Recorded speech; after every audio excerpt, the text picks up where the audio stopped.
Welcome to Previously on X-Men. The podcast that looks back on X-Men comics, movies, shows, characters, and more. And you can find more about this show and others like it at our network's website, radiomeanwhile.com. You can also share your thoughts on this and upcoming episodes by following us on Facebook and Twitter at Previously on X. And please rate, subscribe, and share this show on iTunes, Spotify, Google, wherever you get your podcast. I'm Eric Mickles, known online as Dusk vs. Tweak, and with me is my co-host, Hilary Gunning. Today, we're talking about the 90s animated series. Yay! With the Season 2 episodes, Repo Man and X-Ternally Yours. Repo Man came out November 20th, 1993. Do you know why it's called Repo Man? Because I didn't get it. Because Canada, in this situation, has come to collect. Oh, okay. I get it. Oh, I wait, get it is now. this real? No, yeah, I really didn't. Well, like, Repo Man is not, like, a term I use in regular life, so it didn't jump out at me enough to, like... Professor X forgot to give Department H their monthly payments too many times. And they're coming to collect. Vindicator's shown up and is like looking for the keys without having to knock on the door at the mansion. Man, if I had a nickel for every time Canada came to collect in my life. Yeah, you know, it's in the book. I have a book called Creators on X-Men, and it's just the different writers and artists that have worked on the X-Men over the years with different interviews. And John Byrne is interviewed because he's the creator of Vindicator / Guardian and Alpha Flight. He didn't name the character Vindicator. Chris Claremont did, and John Byrne is like, Vindicator? What does Canada have to vindicate? Because John Byrne We're coming in here, we're gonna make it right. John Byrne is a Canadian, so he wanted to make this like Canadian, but he's just like, but it's Canada. We don't need a Vindicator. He does seem quite intense for a Canadian. Yeah, where's Canada coming in like, hey, that's ours, I think, huh? I mean, it's fine. You seem like you need it more. Yeah, they seem like they'd be very, like, passive about it. Like, hey, bring that Wolverine back, eh? No? Oh. That's fine. Have a good day, eh? Enjoy that Wolverine. Nope, they need a Vindicator. Have I had this conversation with you about Canadians being nice? I feel like this is already on the podcast. I think maybe you've mentioned it. I think it's the conversation in general. But, like, okay, it is. It's like a stereotype that Canadians are nice. Uh-huh. And you just sort of assume it's just a stereotype, and that's dumb. Mm-hmm. But I used to, my dad's family is from Canada, and so we used to drive up there every summer and sometimes on Christmas and stuff. And every single time we crossed over the border, we went to this KFC at the border. Sure. And they were so nice. And the last time that we went there, so I can't remember, it was like my niece or nephew or somebody was there, like a little kid, and the lady just gave him a free cookie. Aww. Just for nothing. And I was like, it's true. It's just true. Mm-hmm. Canadians are nice. And they gave us Catherine O'Hara and Eugene Levy. Yes. So those specifically. So Repo Man is written by Len Wein himself. The very Len Wein. I don't know if I think we say co-creator on everything technically, but I mean the creator of Wolverine himself, which is because he didn't have, he's not part of like the Weapon X story in the comics. So it's interesting to have Len Wein come in and do that. And then of course you have directed by Larry Houston. And we know, like, Larry Houston is not shy about this online as well, that anytime there are, like, cameos, anytime it just calls for a cameo, Larry Houston's in there like, all right, it's going to be Domino, it's going to be Cannonball. So we definitely see that in this episode. Previously on X-Men. Yeah, Repo Man. We start, like, what is it? In media res. Medias res.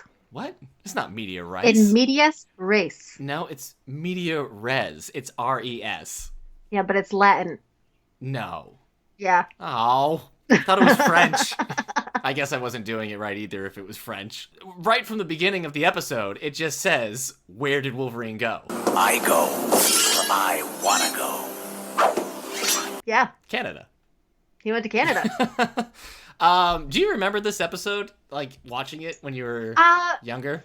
I think I think I do. It's the nature of the episode makes it hard to pin down because there's so much like flashbacks and stuff. So it's like the individual scenes I know that I've seen before, but it doesn't feel like the episode is cohesive enough to like remember as its own thing. Well, they like this episode. I have memories of it definitely being reused multiple times, like shots.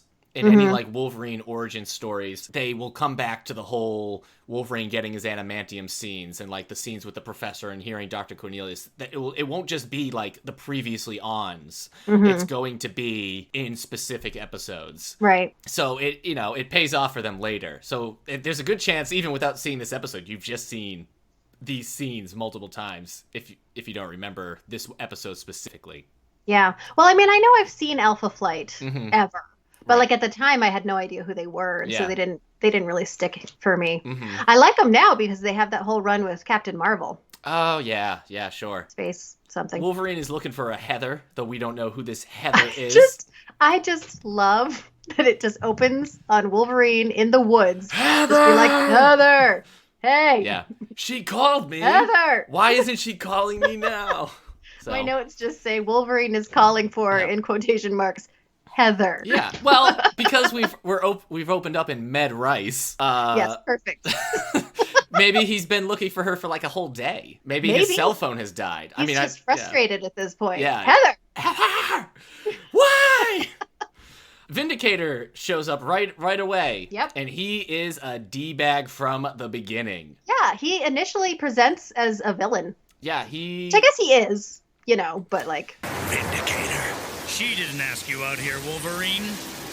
I did. So he first appeared in X-Men 109. It's kind of a similar story. Wolverine is out in the woods on his own, and Vindicator shows up and starts beating the crap out of him because he wants to come and take him back. This episode is also kind of based off of X-Men 120 and 121, where the X-Men are waylaid by Alpha Flight. It's their first appearance. But I mean, a lot of it, the whole... Vindicator stuff in the woods feels very much just out of 109. And yeah, he's more of a villain in that one. He calls himself Weapon Alpha, the Vindicator, and then he's Guardian.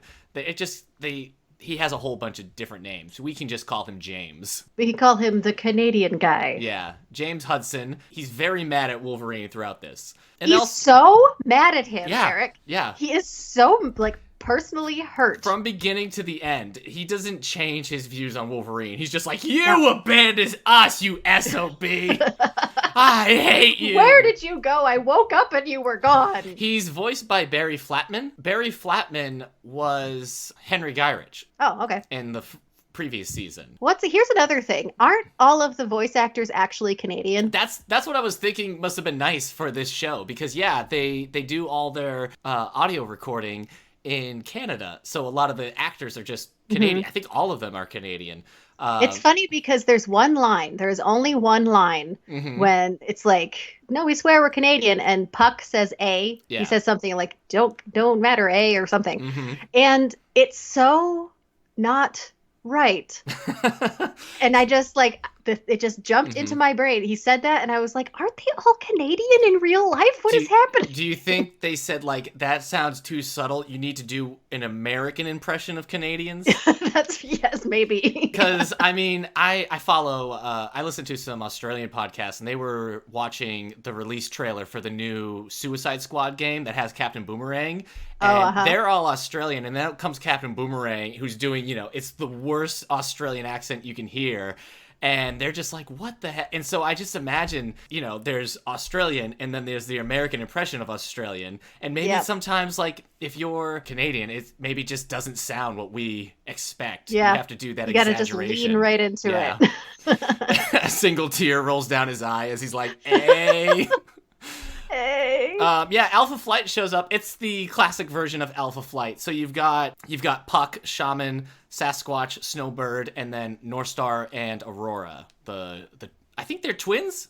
I know they're brother and sister. I'm never entirely sure if they're twins. It's Marvel Comics, so you can't be a brother and sister without being twins and always holding hands. That's what twins do. That's what twins do. They always hold hands and make people Just go hold like, hands and siblings! skip. There's a lot of skipping. Siblings! So you have Harvey Atkin as Sasquatch, Melissa Sue Anderson as Snowbird, Jennifer Dale as Aurora, Renee Lameau as North Star. Most of your Alpha Flight knowledge comes from Captain Marvel, Carol Danvers stuff. Yeah, I don't know them as their own thing. I just know them because they were in that. I tend not to care too much about Alpha Flight. I like them when they're fighting the X-Men, but anytime they're like, all right, now we're going to go do Alpha Flight things, I'm like, meh, pass. It's because they're Canadian, isn't it? No, it's not that. I just like them fighting. You're prejudiced the against Canadians. No! I knew it. Wolverine's I always Canadian. sensed something from you. That's ridiculous. But yeah, I like this group. I like Sasquatch. I think he kind of comes across cool in this episode. Yeah, they're all a little like understated actually, which is funny for such a comic booky like style. Well, there's so much going on in this episode. Like even though the characters have voice actors, there was one point I'm like, have we heard? Did Snowbird speak? I didn't even. Yeah, I honestly don't remember if she does. So maybe there's just a voice actor to go like, ah, when she gets hit. I'm a bird now. Yeah, we meet Alpha Flight, and they're after him because he's Weapon X. He's their Weapon X. And we get flashbacks pretty quickly. Like, this episode is just kind of going very quickly. Wolverine fighting Alpha Flight, kind of standing his ground. Somebody says, like, we just want to bring you back to the lab or something. I don't remember who it is, but Wolverine's like, lab? And then go back in time. Just like quick cut. None of the whole him getting captured or anything. Just him in a tube getting adamantium. Yes, just absorbs directly through his skin. Yeah, the metal's like wrapped around him and then absorbs through the skin. And it's funny because they're like, oh, he has a healing ability? Interesting. I'm like, well, how was anyone supposed to survive this then? Just liquid hot metal absorbed through your pores? And then adhering to your bones. But also it's a cartoon that plays on Fox Kids, so you can't have him like ripped open with them like, all right. Yeah. Forceps. Well, I was a little, later when they sort of talk about that, I was a little startled by how graphic it got, just talking about it. They talk about taking out his skeleton. So you have Dr. Cornelius, who's a voice only, and then you also have the character who at this time I'm pretty sure is only known as like the Professor. The name he gets later is Professor Thornton. Your skeleton has been infused with a rare metal called adamantium.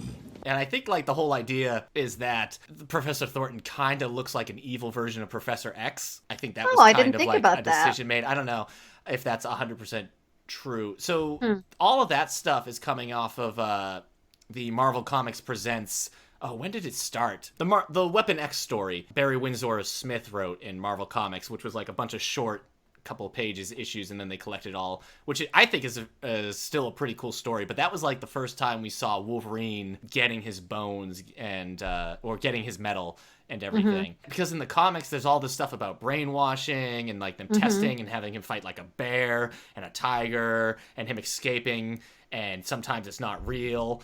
And this one is just like he breaks out and he's gone. So we just see starts to like try to break down a door, and then like out to the side, the wall just like explodes randomly, and he's like, all right. Yeah, a lot of this episode is going to be reused, I think, for Weapon X Lies and Videotape in a later season. I want to say that's season 4. So, yeah, Wolverine escapes, tries to go after the Professor. There's android robots. He fights, and then he just blows up the lab and gets out. Also, doesn't this seem like it's the same lab that he gets taken to? I feel like it's the same building from the outside.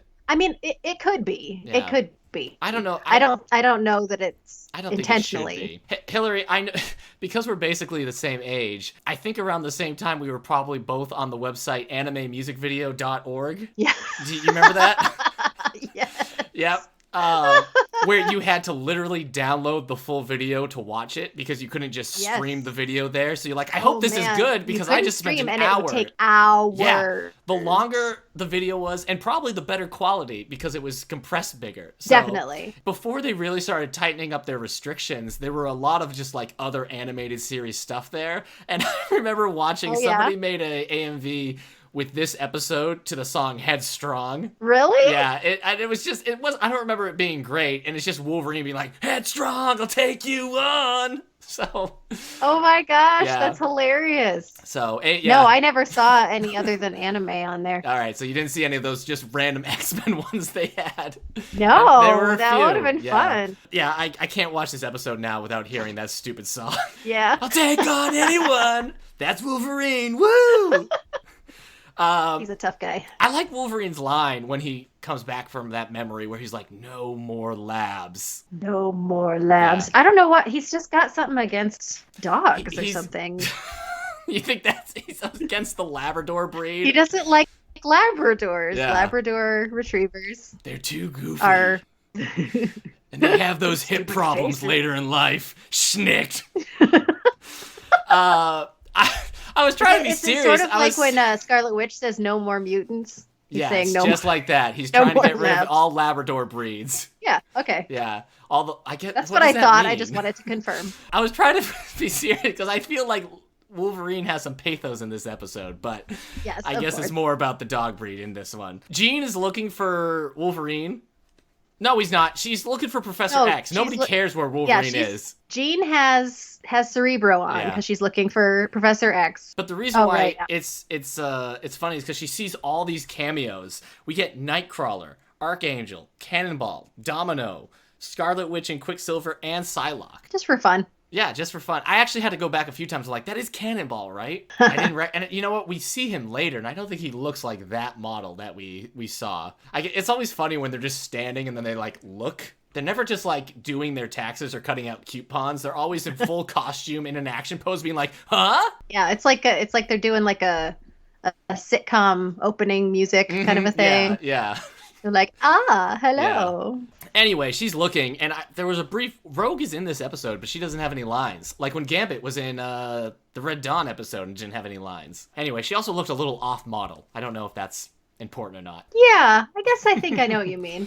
So Wolverine's captured and he's going to be tied up for the rest of the episode now, basically. Yeah, He's just tied to a table. He's tied to a table, and it's so funny because he's like, let me out or I'm going to rearrange your windpipe. Take it and put it in different directions, and he'll put it back. It'll just be different. I just thought that was like one of those, like, it's a PG line, but it's also pretty graphic. Yeah. Like, well, we can say this to kids, but also like, your windpipe, your throat. I mean, the windpipe is pretty short, you know? Like, how much wiggle room is there? Just think about it. Think about it really carefully, Eric. Hey, we meet Heather Hudson as well. Heather Hudson. If you're not in charge here, who is? I'm afraid I am. Hello, Wolverine. She is voiced by Rebecca Jenkins. You know what? If she just let that ponytail down, took off those glasses, we've got a she's all that situation. Every time. Well, you don't know until you do it. Yeah. Anyway, Heather Hudson just needs Freddie Prinze Jr. to come and convince her that she's all that. She's all that. I don't think James Hudson is really appreciating the inner beauty or the outer beauty. Oh my gosh, the two of them. It's a terrible I spent relationship. the entire time being like, that's her husband, right? I mean, that's him.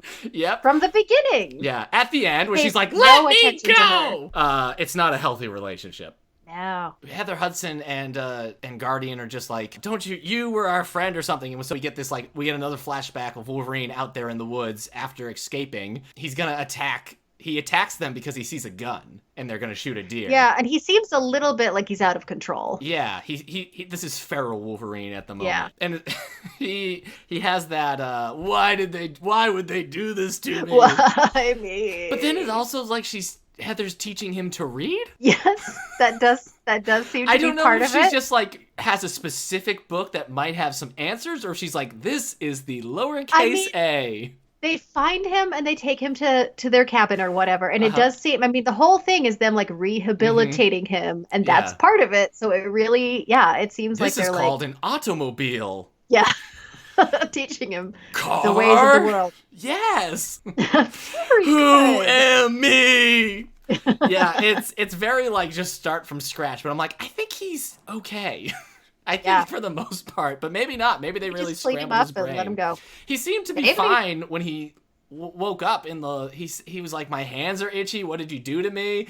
Oh, here's something interesting about that. Mm-hmm. When that happened, you know how I feel about the bone claws. You think bone claws are stupid?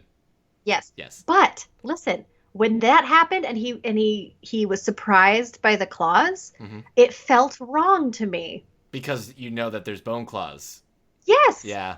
Like Yeah. it's like I've switched to assuming he has bone claws. Yeah, I mean, that's just a reveal that didn't come later into the comics. And I think the thing is, like, people think the bone claws from not like the top of your hand are stupid. So it makes more sense that they would, like, intentionally have given him metal claws. But I think they also wanted to take away his metal and still have him have claws. Yeah. So I like the bone claws, but yeah, it's always one of those things where now when you see something earlier, especially like things that went into his past and then he just doesn't have claws at all. It's like, well, why don't you just use your bone claws? Just use your bone claws, You've got man. him. And we don't know how much of his memory he has either. Yeah, well, we don't get a lot other than him just being like, why did they do this to me? But honestly, a lot of the memory stuff hasn't. I mean, it happened in the Weapon X series, but I think later issues of like Wolverine's solo series really starts getting into the memory stuff. And so Weapon X Lies and Videotapes comes later on and starts delving in that. So I think they're just trying to do the origin thing. In previously on X-Men, the making of an animated series by Eric Lewald, he says, we couldn't wait to get to this story. The fact that they just wanted to show this origin story with Wolverine. And we also see him with Department H because it seems like James wasn't such a douche earlier. Yeah, I mean, it does feel like something must have happened to him, but they don't go into it at all. I guess it's just him Wolverine leaving Department H. It just, he can't trust people now. Yeah, because we see Department H. He opened his heart, and then he got it dashed. All that stuff, I mean, that's the stuff we saw in Giant Size X-Men when we first saw Wolverine. That costume, Department H. I think it's even Chasen. Oh, Chasen. Yeah. Chasen. Yeah. Which sounds an awful lot like Jason every time somebody says it. It sounds so much like Jason. Which is funny because when you're like, you better watch out, Jason. it's less intense. Chasen, Cornelius, and the Professor, there are no cast credits for them. That sounds like a 1950s movie. Cornelius, Chasen, and the Professor. Cornelius, and the Professor, yes. Yep. Professor, haven't you learned how to love anyone in your whole life? Well, I spend too much time with my books. I mean, if you just delve into your books, you're not opening yourself up to life. Yeah. Cornelius, I think we need to get the Professor out. You're right, Chasen. Why, this reminds me of a song. You got it. It's so funny because Wolverine is like, you can tell he's not necessarily keen on joining in this past. He's not necessarily keen on joining Department H, but then he just glances over at Heather. He's like, all right, I'm in. Yeah. Wolverine's type is married redheads. For real. He loves redheads who are married. Is that intentional? Because she just could be Jean. I would think so. I would imagine so. A lot of people usually in like past Wolverine just has a thing for redheads. Maybe not the married type, but he doesn't seem against it either. It's consistent. Yeah, married isn't dead in Wolverine's mind. He gets a few of those like cheesy lines. He's like, I'm gonna be a cheese grater and you're gonna be the Vermano cheese. You're gonna be He doesn't say that. What? I'm just saying he has those types of lines in this episode. I'm gonna be the cheese grater. Yeah, you're the cheese and I'm the grater. Let's dance. Great. Buckaroo. Great. But he gets a few good lines. I mean, like he calls somebody a dimwit. He does call someone a dimwit. I think it's Chasen. He's like, I'm a mutant, you dimwit. I heal fast. Because they don't know. That does seem like a very crucial element. Yeah, they want to know. Chasen says they've tried to recreate the Wolverine, the metal in somebody's bones situation. He's like, we haven't had great success. And like, oh, there's a couple of unmarked graves out in the Canadian wilderness right now. Yep. Yeah, Wolverine is just like, I'm a mutant, I heal fast. And Chasen's just like, be that as it may, we need to be sure. It's like, well, that could explain it, but let's look a little deeper. Yeah, and Heather says like, I wanted to do this, Wolverine. I wanted to do this. We're friends. I want it to be as easy as possible. And Wolverine says it didn't have to be at all. Yeah, and he's right. Like they talk about it like this. It's this national security issue. Like you just have to have people who have metal on their bones. Like this is a crucial issue. Yeah. Pressing national security issue. We're supposed to be sympathetic for Heather, and I guess that comes across later in the episode, but like I think Wolverine's just showing like, nah, you still went along with this. I'm still a person. For real. Like they all did. Like they couldn't he wouldn't have been in the lab at all if Alpha Flight hadn't been the ones to go and take him in. So if they're feeling regret, whatever. Yeah, I mean, I think this is where Vindicator is kind of laying it out, like, you left us, and so you left this department in ruins. Like, they put money into Wolverine, and because they didn't have Wolverine, now they didn't have the Wolverine on their team, which isn't gonna help them. But it's also like, yeah, but what's going on in Canada that you need the Wolverine? It seems like you have a Sasquatch and this force field suit. It seems like this Alpha Flight can do what one Wolverine could probably do. It does. For instance, they can defeat him and bring him into a Yes, lab. if you can do that, why do you need the Wolverine so much? And why do you need to put metal into North Star then in this situation? Yeah. I guess I just don't. If they showed us like, look, this is Montreal, this is Toronto, in flames, we need to know how this is working. Only thing that can prevent this. It's just so funny. Royal Mounted Police must have adamantium skeletons. And then everybody later will be like, we didn't know. It's like, well, what did you think was going to happen? So cut to the Savage Lands, because we haven't seen the Savage Lands in this episode. It didn't. The Savage Lands! Because it really did just open up straight in the middle. I even thought that. Heather! I was watching it on the Disney app, so I was thinking maybe I had like missed a couple of seconds. But no, it's just Wolverine out there. So we didn't get to do the whole end and beginning with the Savage Lands stuff. So Magneto and Professor X just walking across a bridge. And then, lo and behold, it's Vertigo. All the mutates in the Savage Land are Magneto's creations. We now follow a new master. One of the mutates. Hilary, do you have any connection or feelings towards the mutates that we'll see in the upcoming episodes? I don't. Not no, even I knew Vertigo, but I don't have connections. You don't with what, them. The little frog guy who's like, Magneto speaks and the Savage world trembles. I'm not. He's like a little frog guy with a little spear. Yeah. All right. Megan Smith is the voice of Vertigo. She's a pain. And anytime there's a power like that where the character's like, oh no, I'm dizzy, I hate it. Because one, I don't think it's super action-packed to see, but also I hate being dizzy. So I think that's just so, I get kind of sick even thinking about her power. Have you ever had vertigo, like actual vertigo? Yeah, I'm terrified of heights. I can't. In those situations, like when I'm in New York City or something, I can't even like look straight up. I had just in my house, I had crazy vertigo. I had like some weird inner ear situation. It was eye-opening for like what this kind of power might do to somebody. Yeah, glass elevators, I've been in those. It's like I'm terrified. In those situations, I get into a fetal position. I'm like, just tell me when we're on solid ground again. Yeah, so I hate people like Vertigo or Count Vertigo in over on DC. Any type of like, you're gonna think you're too high up or other things are too high above you. I'm like, no! Just kill me! So what's funny about this scene, though, is that there's this whole intense, like, we're gonna fall off the bridge. And I thought this was gonna be another one of those, like, into the water cliffhanger. Yeah. But it's not, because Professor X cuts the rope of the bridge and they go flying and then they hit the cliff wall and then they just kind of drop down. And then go walking because there's a nice little cliff to walk on there. Yes, it's very calm. It's so calm. They're just like, even the swing isn't very dramatic. Like he cuts the thing and they swing, and then they're like, okay, there's on a ledge, all is well. So then we cut to Jean being like, "Where are you, Professor?" And Wolverine at this point is being examined with that like machine that's making him scream. Because they're doing all these tests, and Jean picks up on what that. What are they doing? I don't making know. Him scream? I don't know. Is it like a CAT scan? It hurts him. So what are they doing? Yeah, I don't know if it's just like to test the pain threshold or something. I don't know. But it's hurting him. And Jean picks up on that and is like, ah! And so she says, Wolverine, he's in pain. And Gambit's just standing there and says, Man been a pain since the get-go, Shell. Not funny, Gambit. I like that line. I did laugh out loud. And I laughed again when Cyclops is like, that's not funny, Gambit. But if anyone should be like, yeah, it should be Cyclops. He should. In this situation. Movie Cyclops would. Oh, yeah. He'd be like, yeah, screw him. Let's go get pizza.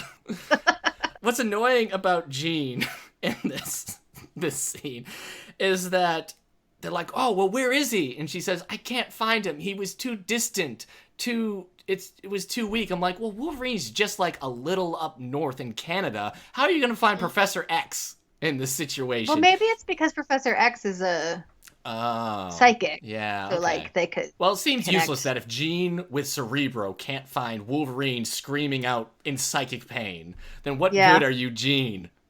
Which I'm going to ask in the next episode as well. Rogue has no lines. None of the X-Men really show up or do anything. But Gambit gets that like, haha, he's been a pain. I hope he's dead. Heather is just like, we're done. This is all we can do. And Chasen's like, well, we're just going to have to remove his skeleton. They're just going to have to remove his skeleton, Eric. That's the only way to figure out how they put the skeleton in him?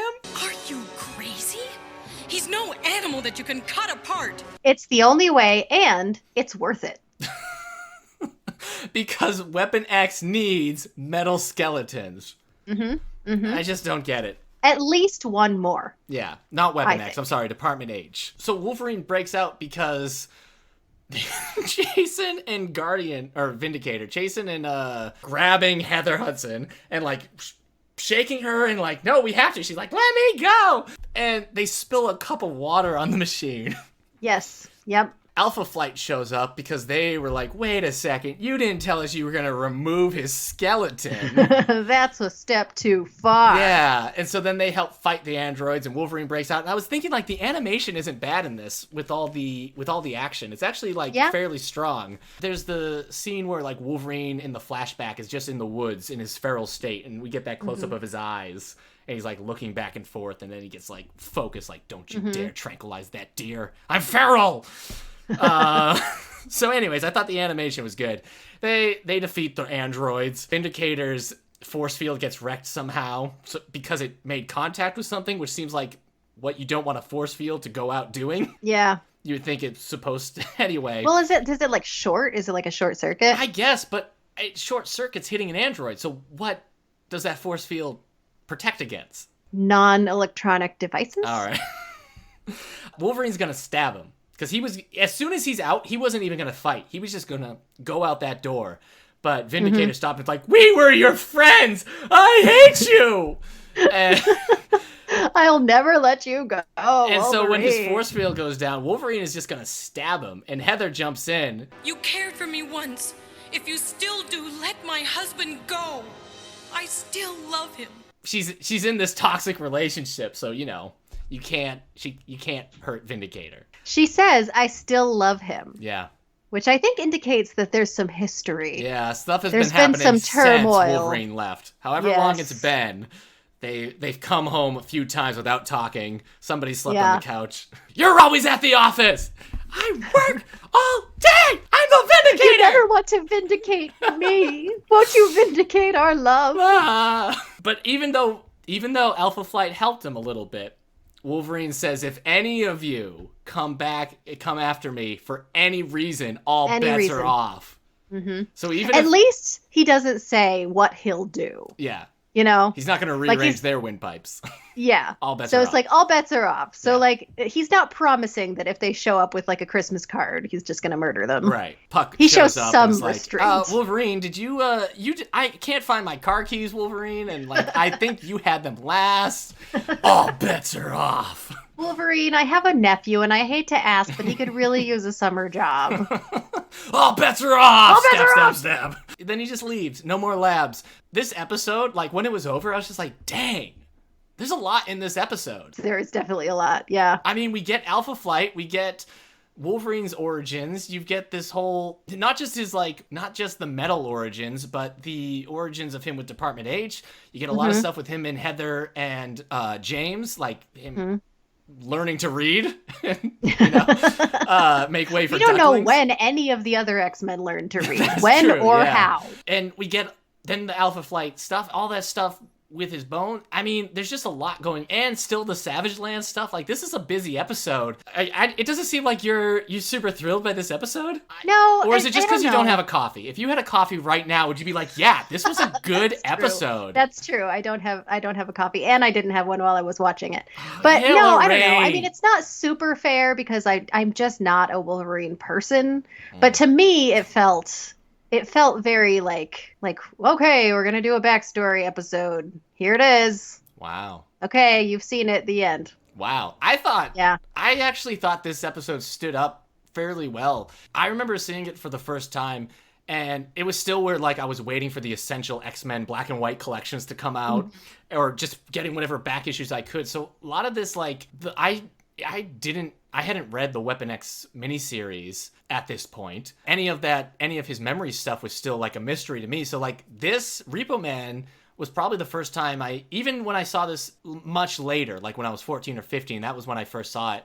Like it was still kind of like, it was almost like I was taking notes, like, okay, so Wolverine did this, like trying to mentally connect everything in my head. And watching it now, I felt that it moved like at a pretty, it's not really like an action-packed episode, but I feel like there's just a lot of information. Yeah, they cram it all in there. And I think that's probably the difference, because like that's the kind of episode it is. If you're like, who is this person? I need to know more, then it gives you that. But if you aren't like desperate for all of the information about this character, it's just kind of whatever. I don't know. I just feel like if you're a kid watching this though, back in 93, like this is just gonna be like, holy crap. What? Who is that guy with the glasses? Who was that guy behind the glass? Wolverine's hands itch. Fairly strong episode, and kind of a breath of fresh air after the previous 2 episodes with Omega Red and then Whatever It Takes, the Storm episode. And I think it's just because it's a much more like personal story. I don't know. This series hasn't done an episode like this before. Just like in the middle, this is the story, the end. Like, this kind of very standalone story. And I'm impressed that Len Wein did this, because he didn't write either of these stories. He didn't write the Alpha Flight stuff or the Vindicator stuff in the comics. He didn't write the Weapon X stuff. So he was just, he created Wolverine, but these stories aren't the stories that he did. He's still doing the thing that this show has done, which is take stories that happen maybe decades apart and really just mix them in together. Because when Vindicator showed up in 109, he's just like, come back to Department H. There was no how did Wolverine get his bones story in there. So it's one of the cases where the 90s animated series is just like, let's mix and mash a whole bunch of stuff so they fit better. And I like it. I think it's a stronger case for why Alpha Flight would want Wolverine if they also want the secret to his adamantium skeleton. Yeah, it gives him motivation. All right, X-Ternally Yours aired December 3rd, 1993. It was written by Julianne Clem. I thought that name looked familiar script-wise. They had written The Unstoppable Juggernaut in the first season, which wasn't a super strong episode. But they also wrote the Juggernaut Returns episode, which I really like. So we'll see how that stands up when we get to it. They also worked on Mighty Morphin Power Rangers for 5 episodes. But I love that show. I couldn't tell you a single episode by name. There's one episode called Calamity Kimberly. Sometimes they get in their suits and they fight. Also wrote a script for Beetlejuice and Where's Waldo. And I forgot, I used to like the Where's Waldo TV show as a kid. My son watches a new Where's Waldo thing. Yeah? It's pretty good. It's about looking for Waldo. Sure. So, Yeah. That tracks. That tracks with the things that Waldo it just does. Feels like that's a weird concept for a TV show, but... What's funny about this episode is the whole previously on the 2 versions of previously on X-Men that you get for the last one and this one. The first one is all like the cheesy one-liners Wolverine does, which are very cheesy. They're, it's like, I'm sending you back to Oz. It's adamantium tasting time. Better not trip on my claws. Oops, you tripped. Have a nice fall. Stab, stab, stab. That's my favorite, that one. But then this one has all these Gambit one-liners, but the Gambit one-liners are just so much cooler. I mean, he's just a better character. What am I going to say? He's got, like, Did You Miss Me? Everyone Can Relax. And then it's even got some of the stuff from that they take the stuff from the Days of Future Past part where they say, you've never been straight with us. Because this is kind of like Gambit still being a little shady in this episode. Yeah. So the whole previously thing, the whole setup, just like the more episodes you get, the more it just pays off. Because you're just like, I remember that episode. Yeah. At the beginning, it was just like, yeah, I remember last episode, thanks. But now it's like, oh, yeah, they were setting that up. Genius. Do you remember when you first saw this episode or not? Do you have like a vivid memory of this episode? I don't remember when I first saw it, but I do remember it very well because it was a Gambit episode. And so, it's just one of those ones that I came back to a bunch. You got your Polaroid and started taking pictures of the TV, and then you put the Polaroids on your wall. Just on my wall, yeah. That's how we took pictures of television shows. With Polaroids. No, we took pictures of Polaroids. No, we didn't. Who was doing this? They said you were supposed to shake the pictures, but you were not. Why would that be a situation? Quick, get the Polaroid. This is going to be a real good episode, I can tell. Click, click, click. Oh, they're all blurry. Also, that cameras don't take pictures of TV well. It's all just a glow. What a stupid concept that is. I'm sorry I invented it now. You brought it to life. So the X-Men movie came out in 2000. That was when I was like, all right, I'm into X-Men now. That was when it started. Because of the movie, Fox was showing the X-Men animated series on TV, like the after school time again. I don't know if it was like 3 o'clock or 3:30. The point, it was like after school, maybe like 4 o'clock. I'm going to keep guessing times. 5 o'clock. Stop me when I get there. It's 8 o'clock at night. one of these times. So I would come home from school. Digimon would be on, and then it would be the X-Men animated series. Or maybe it was Power Rangers, Digimon, X-Men? Or maybe This is not crucial X-Men, information. Digimon? Okay. The point is, they were showing this, and the first time I turned on the animated series during the 2000s like re-airing, it was this episode.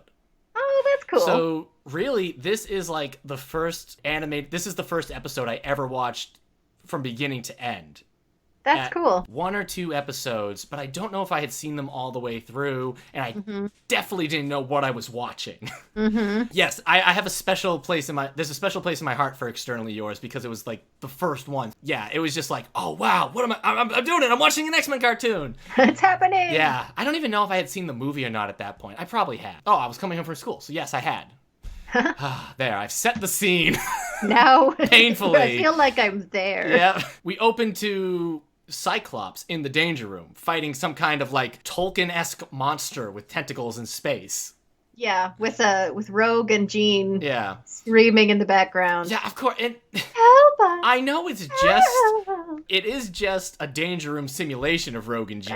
Right. Yeah. But even that situation when Jean's just like, ah! I'm like, oh, Jean. Even the Danger Room knows she sucks right now. And it's so funny. Why is Gambit the one running? Gambit just doesn't seem like the guy who's going to be like, oh, I'll run the program. Maybe they just have like a schedule. Like everybody has to like take a turn running the Danger Room. He seems to take like some weird pride in it too. He's like, you don't think that's tough enough, Mon Ami? Check out this hot track. Check this out. You don't like Gambit to be gentle? Our enemies won't be. Crank it up. But he gets a phone call and he accidentally hits the thing and puts it up to team level max. And so now Cyclops is fighting Omega Red, Mr. Sinister, Apocalypse, Juggernaut, and some alien lizard wolf alone. Alien lizard wolf. It's just so funny because you've got these like marquee villains, and then the one that shows up is this alien lizard creature. Yeah, that's, the famous alien lizard creature. Why wouldn't it be Magneto or any other villain they fought? Sabretooth. It's like the opening sequence. How it like is things that make sense and then that bald guy. Yeah, sure. It's just like made up. Yeah, it's exactly that scene. And then also he has to deal with the tentacle monster, and now all the bad guys are blasting. It's so funny because he also this is team level max, but Cyclops can just shoot Omega Red or Sinister and they blow up, but then for some reason Apocalypse is unbeatable still. And then they're all blasting him with energy. I don't know if Juggernaut unpredictable. That's part of it. Why are there no fail safes? I know. Yeah. This? I get that it's supposed to be dangerous, but Cyclops is just like, I'm dying, and Danger Room's like, keep proceeding with program. Continue program.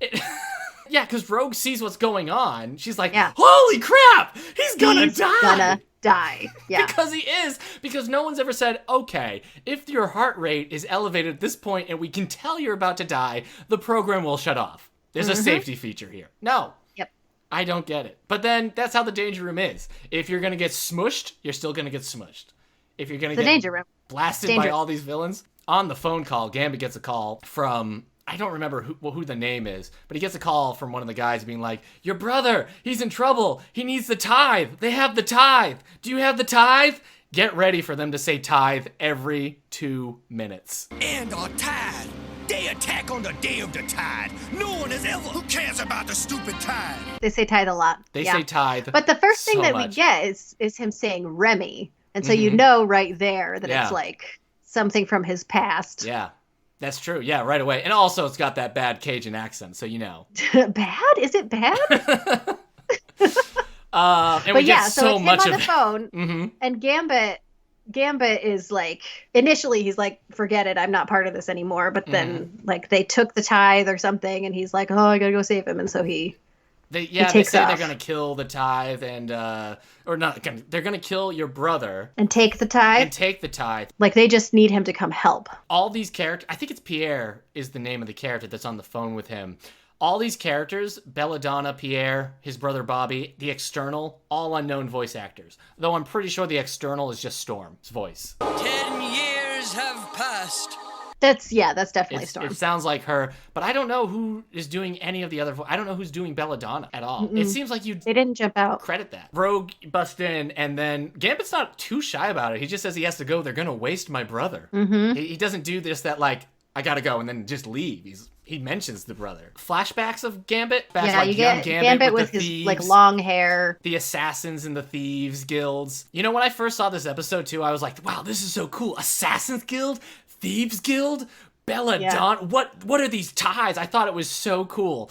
And then once you start reading the comics, you're like, oh my gosh, never again, please. Anytime a Gambit story is like, yep, gotta go deal with the guilds. I'm like, no, please no. Anything but the guilds. Anything but the guilds. When they were like, but you get a good long flashback. Yeah. With this and whole. Not a lot of Gambit in there right away either. It's just kind of him like watching things happen. So I guess the idea is that hundreds of years ago, this 300 external years, person, whoever that is, made some deal with the Assassins Guild and the Thieves Guild, and every 10 years she comes and they have to give her stuff, and then she'll give them extra power, like strength and protection, or she kills them. If they don't. She said in the flashback, the Thieves Guild didn't bring her the right thing, or were late, and she says, it wasn't the time of the tithe.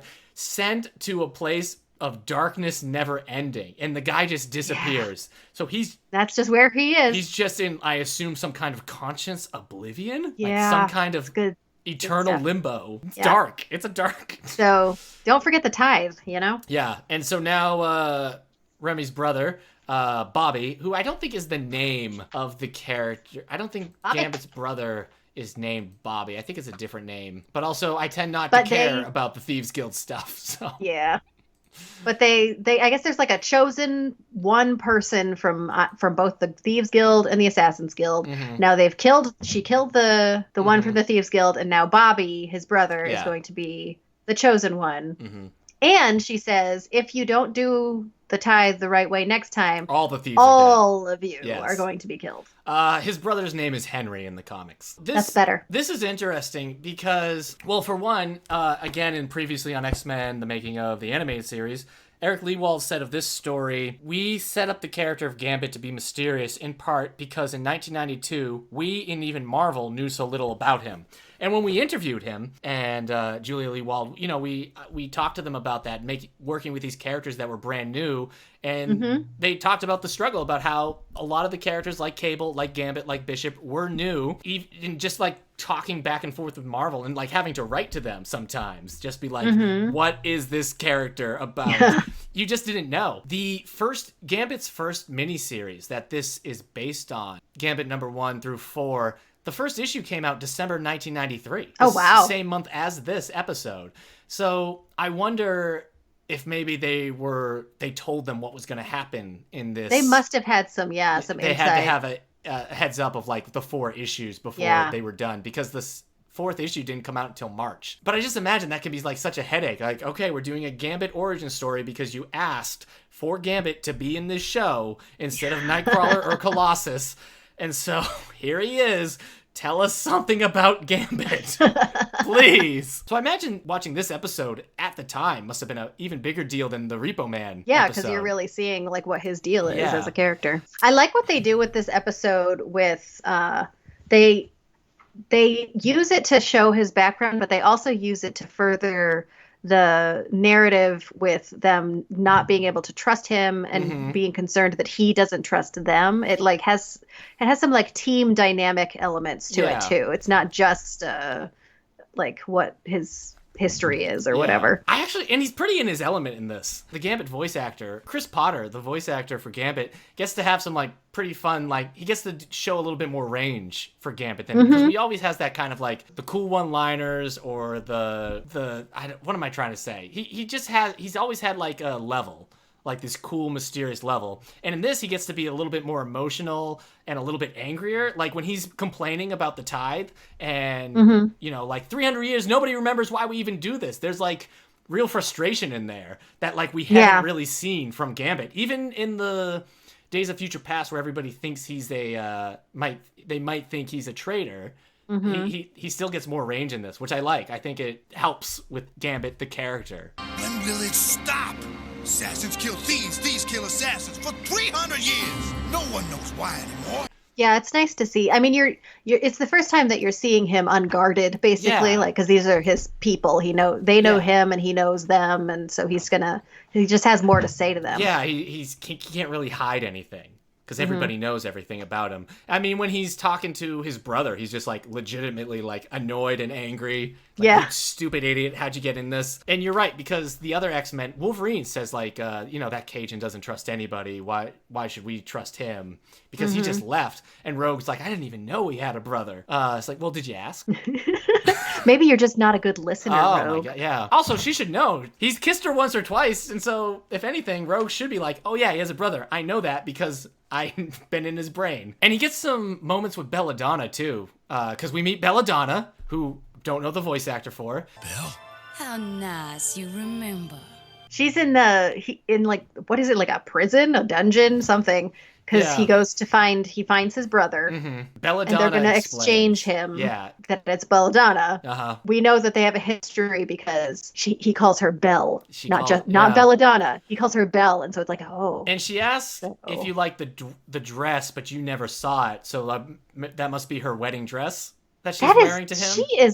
She's like, I don't know. She's like a Stephen King character or something. She's just like shows up here in her wedding dress. Yeah. She's brushing the wig on the skeleton of her mother at home. Remy's coming back today, Mother!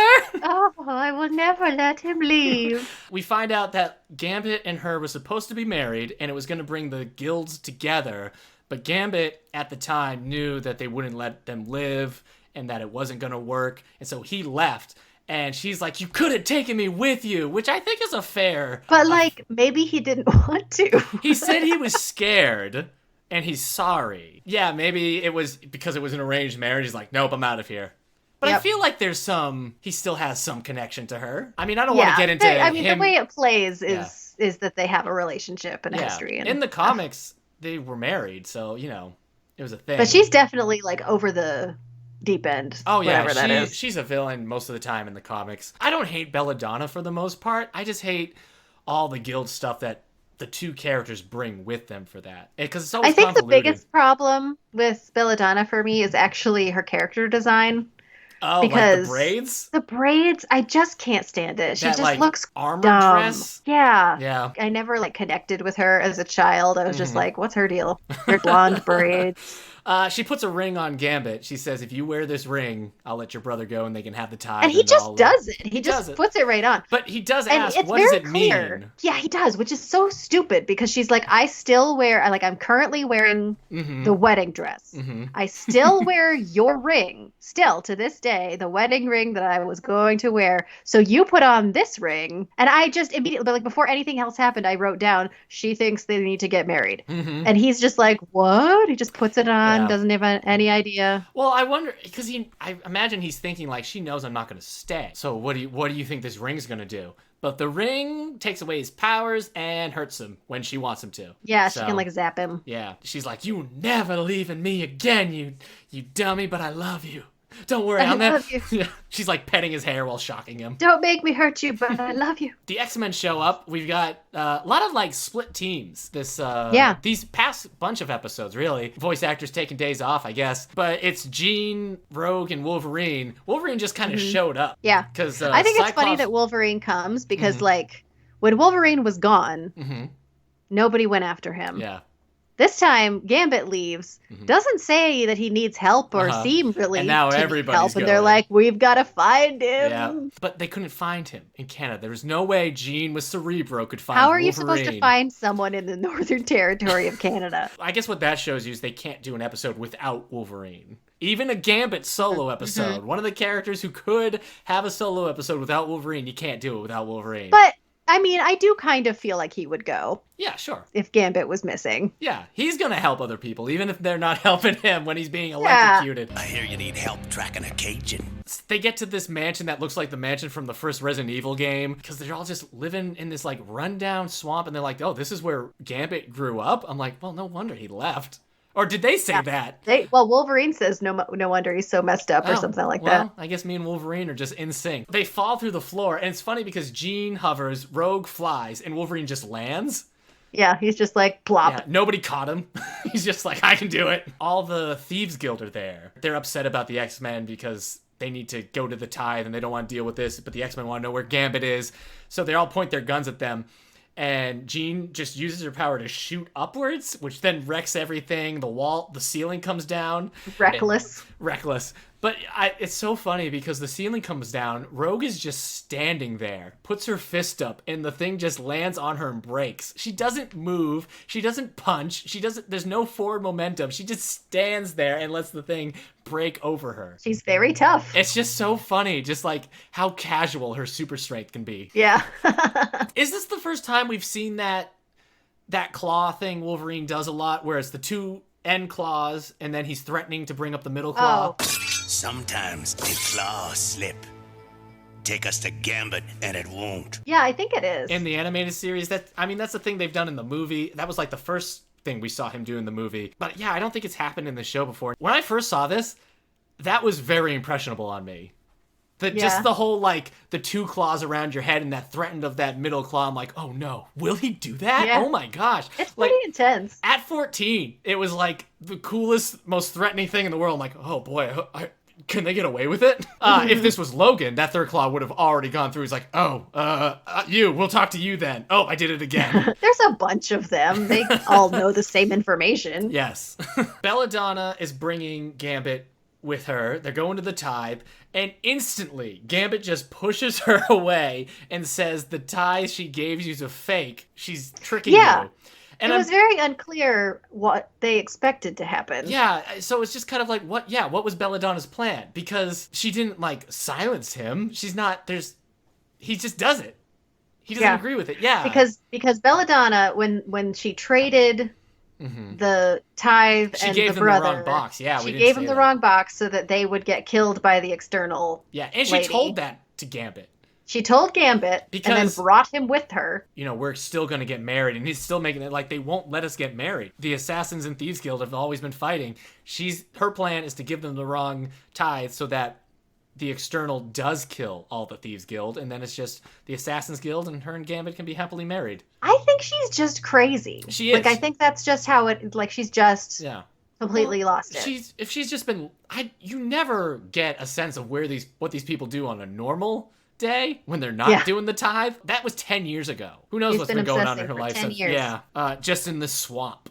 You start to lose sense of time and place when you're just in a swamp for 10 years, being like, I'm the leader of the Assassin's Guild, Rami. She, like, zaps him for doing that, and then Rogue is like, I knew he wouldn't betray us. It was like, she says, I knew he didn't love her, but, like, at what point did she think he did love her? Well, listen, okay, see, this is where I can help. Okay. Because I watched this only for their relationship, and there is hardly anything, but everything that there is, I am, like, zeroed in on. Sure, right. So early on, when they're first talking about where Gambit is, someone says about Belladonna, he calls her his woman. And so, like, there's just this shot of Rogue being like, oh. And so you just know that she's, like, sort of obsessing over this in her brain while they're trying to figure it all out. And then you see them together, and she's like, oh no, they're together. And then finally it becomes clear that this is all It happens very fast. I guess this time around, like, I remember not thinking it so much when I've watched it before, but this time, I guess because I take notes now, I guess I was thinking it was going to be a bigger reaction to things, and it didn't. So when she said I knew, I guess I just missed that. But we've got you. This was your coffee, the Rogue Gambit relationship. This is what I was here for, yes. But yeah, and she just goes in, and they're having a hard time with Belladonna because of her powers. Like, all of them. Wolverine gets shot up into the air and Jean has to catch him. Honestly, lots of times I just write the name Jean to remember she's in these episodes. Honestly, on a rewatch, she's more active than I remember her being. Like when I think about her as like watching the show as a child, she's like nothing. Like she barely exists. You hardly ever see her in my brain. And she is more active. She does like do things, but I think it's just the comparison between her and the other characters. She's just so bland. Yeah, and I maybe comparatively, when you think of her like originally in the comics, maybe this is the same power level she was then in the comics. It's just you compared her to somebody with bird wings and a laser blast. And so it wasn't, if she could do anything with her mind, that's impressive.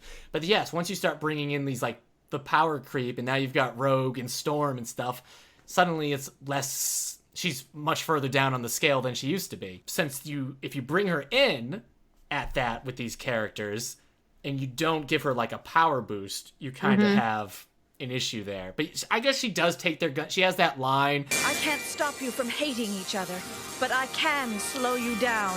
Which is nice, but also you're psychic, so can't you stop them from hating each other? But Morally, she's more telekinetic in this than in the and ethically, she can't stop them from hating each other. Certainly because not. of free will. She's not Xavier. Come on. I like the one Assassin's Guild who's just like mocking the Thieves Guild with like, what? You gave us the long, you don't have honor. And they're like, you too stupid to check the box. We're not going to tell you, you dummies. Just like this guy in the back is just like, hey, and your moms are also stupid and your dad is stupid. Yeah, so it breaks up. They're all fighting. Nobody has honor. And then no one has honor. Shows up. The External shows up. The character is just called the External. She's basically based off of the character Kandra from the comics, who is usually in guild-related storylines and external stuff. Not my favorite part of the X universe, and I have no connection to Kandra. I don't care about the change or anything.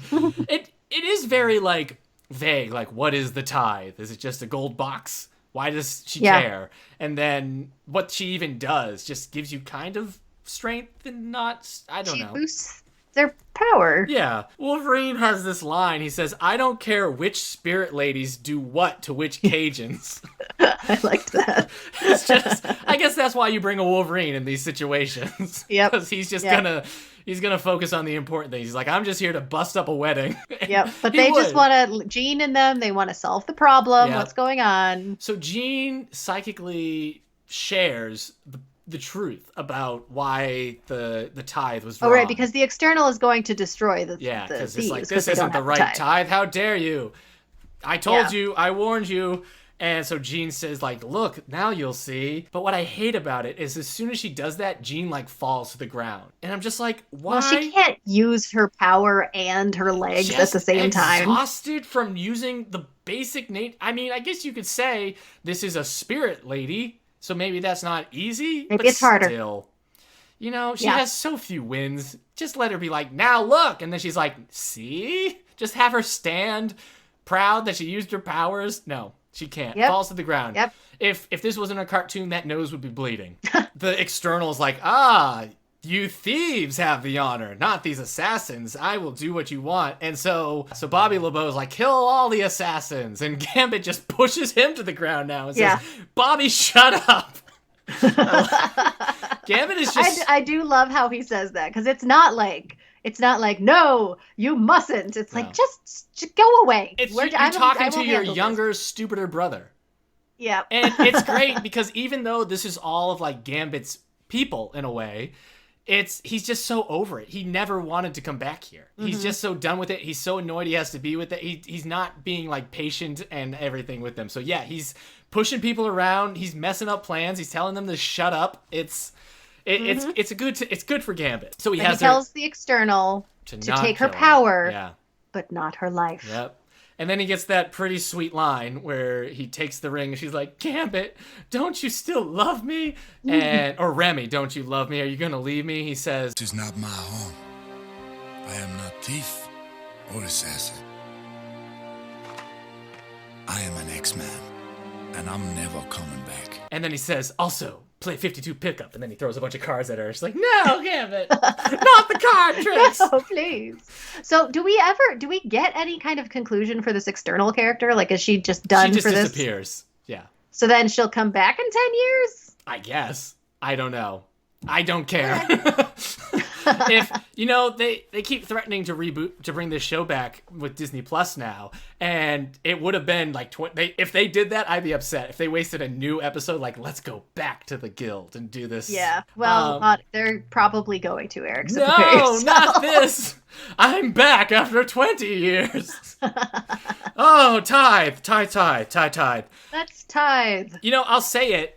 I'll say it about this show. While, like, the guild stuff is less than exciting, or at least less than it used to be for me, the setting, I think, is still kind of cool for this episode. Because it's, again, how Logan was kind of off doing his own thing in Repo Man. This is, like, a very different kind of episode. Like, we haven't been to this, like, bayou kind of setting. Yeah. All it's the a very colors, different vibe. Yeah, all the colors are darker and gray. It just kind of looks more impressive in the background. Yeah, and the storyline is pretty different too. I mean, we haven't had kind of this mystical, traditional thing, like where you just get dropped into this history that you need to. I mean, I guess you could say Repo Man did the same thing, where it was like dealing with issues that have nothing to do with the X-Men. Mm-hmm. In general, because it's dealing with the Alpha Flight and Wolverine's past, and not in a way that affects the X-Men as a team. And it's still doing it with this episode, but this one even feels more detached from that, because with Alpha Flight and that stuff, you're still dealing with, like, mutant issues. Yeah. Whereas this one, it's the Thieves Guild and Assassins Guild. They're just people with they're weird just powers that separate don't thing. connect. Yeah.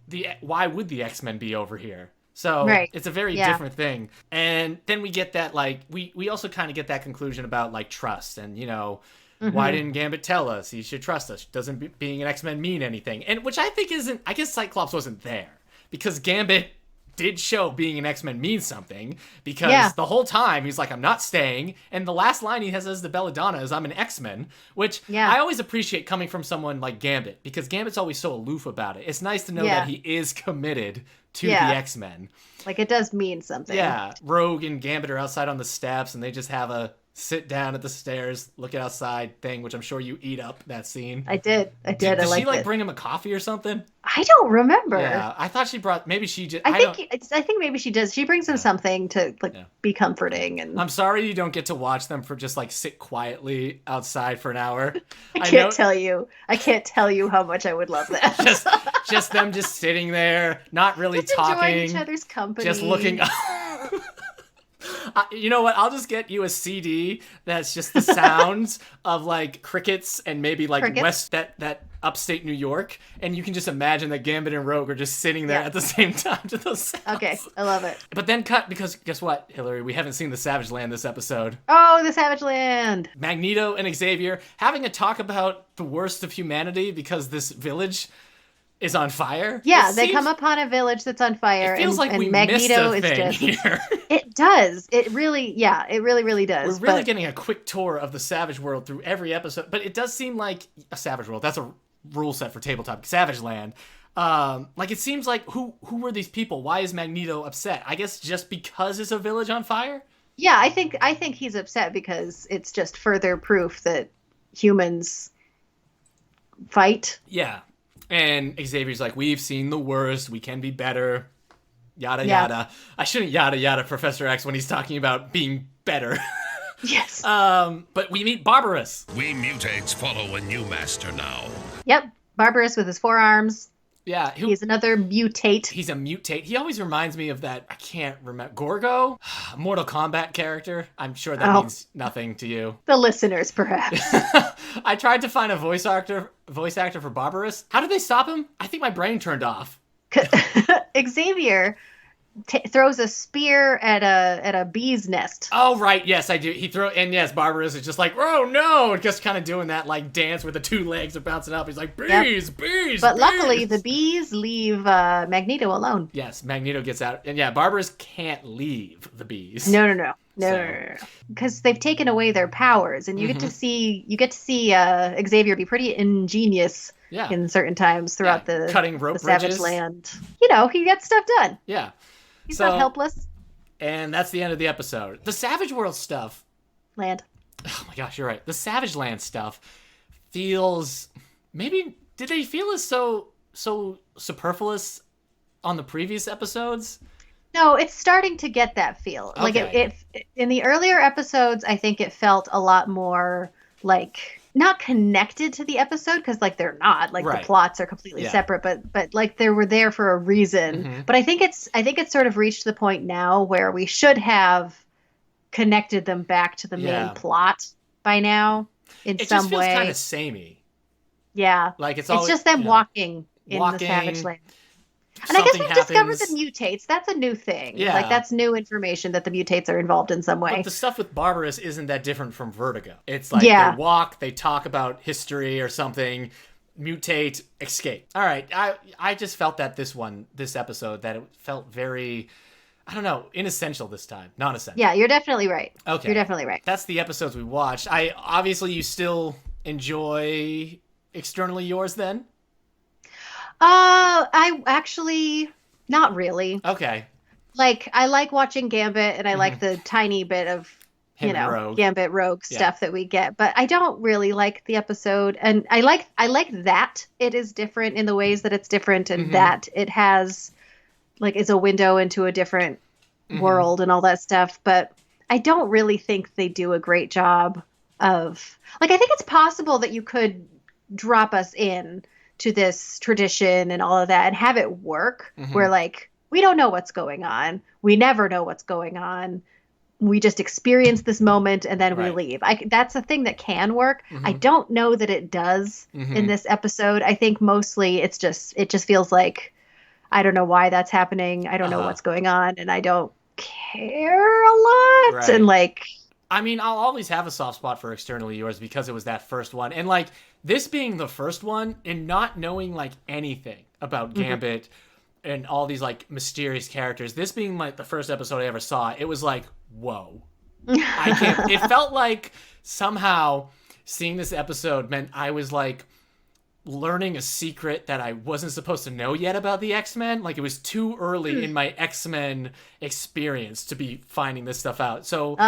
It was just like I was glued. Watching it today, I think what I just bring in the knowledge of the Thieves Guild, of the guilds with me now. And that, like, going in blind originally, going in not knowing all this stuff, that guild stuff was kind of intriguing as a kid. But once you read the comics and you find how boring and convoluted it all is, it's hard to watch the episode now and get excited about it because you're just like, oh, geez, the guild. At this point, it's like 30 years of guild history. It's not as just fun. weighing you down. Not as fun, yeah. And Belladonna's extra crazy. But I do think it is a good showcase for Gambit in a way. In the same way I felt like Repo Man kind of showed us slightly more vulnerable Wolverine. I feel like you'll learn more about Gambit in this than you did about Wolverine personality-wise. I don't know. Wolverine still kind of stays that angry, gruff one-liner machine, whereas Gambit lets his guard down a little bit more in this. I still like both these episodes. I feel like I enjoyed Repo Man more this time around than I used to, and X-Ternally Yours less than I used to, but who knows? Maybe in the future I'll love X-Ternally Yours all over again. Maybe I'll get hit on the head and I'll forget about the guilds. I'm interested in where things start heading with this show because the first season I was like on the rewatch I was super impressed. Sure. And like the story and the characterization, I was just really into it, and this season so far has been leaving me pretty cold. Well, the next time we talk about the animated series, we're going to be talking about Time Fugitives 1 and 2. Oh, okay. It's going to have Cable and Bishop. That should pick it up a little. Yeah, Cable and Bishop, some Apocalypse stuff. I remember those episodes being pretty exciting. And tell you, I mean, we'll talk about it then. Those would be the second episodes I ever saw, and that was just too much. Just Cable and Bishop in a time travel story against Apocalypse. I was just like, I couldn't believe it. I had my X-Men encyclopedia open. I'm like, really? Whoa! Too much! Man. Too much! All right. Too much for your little teenage brain. I'm Eric Mickles, and everywhere online, I'm Dusk vs. Tweak. I hope, besides previously on X-Men, I also host 90s Music's Got Me Like, where we talk about a 90s song every episode, and Comic Book Coffee Break with Nick Gunning, where we talk about the comic books we have read. Hilary doesn't host any other shows here. We have an exclusive Hilary Gunning contract with her. Yes, I've tried to get clear, but it is ironclad. Yeah, some said it's I almost was illegal. very naive coming into this. Yeah. I've had judges look at it and say, like, I don't think most of this is, like, legally binding. I said, well, you won't let me take it to a lawyer. No. Like, I can't even get it reviewed. It's draconian. I feel taken advantage of. Yeah. Draconian. Honestly, you can't go to a friend's wedding without going over that contract again. Yeah. You have to promise not to talk about X-Men in a social setting. It's not a good feeling, Eric. I feel very violated. Thank you to Prophetic Music for our theme song. Thank you to Prophetic Music for our theme song, and join us for our next episode where we'll be doing a character spotlight on the Sentinels. I was talking to someone about what the next episode was going to be. Is that a breach of the contract? I'm sorry. It was to you, actually, as I recall. No. Yeah, I couldn't remember, and then I remembered that we were doing the Sentinels, and it hurt all over again. If you were telling somebody the next episode was about the Sentinels, you should have talked about how excited you were to talk about the Sentinels. You got to upsell the podcast. I can't tell a lie. Hilary, think about it. We'll talk about the Sentinels Mark 1, Sentinels Mark 2, Sentinels Mark 3, Sentinels Mark 4. Got it. Sentinels Mark 5. I'm excited. Some wild Sentinels. The Omega Sentinels. Did you say wild Sentinels? Yeah, some wild Sentinels. Let's save it. We're going to talk about Nimrod and Bastion and Master Mold. Oh. All your old favorites. You're saying we, but it's going to be you. We're going to talk about the purple ones, the blue ones. The purple ones. Hilary is going to have a jumbo mug of coffee she has to hold with 2 hands to drink when we talk about the Sentinels, okay? Again, you can find more about this show as a Like It at our network's website, radiomeanwhile.com. If you want to talk to us about your feelings about the Sentinels, then you should follow us on Facebook and Twitter at Previously on X. Please rate, subscribe, and share this show on iTunes, Spotify, Google, wherever you get your podcasts. And thanks for listening. Thank you.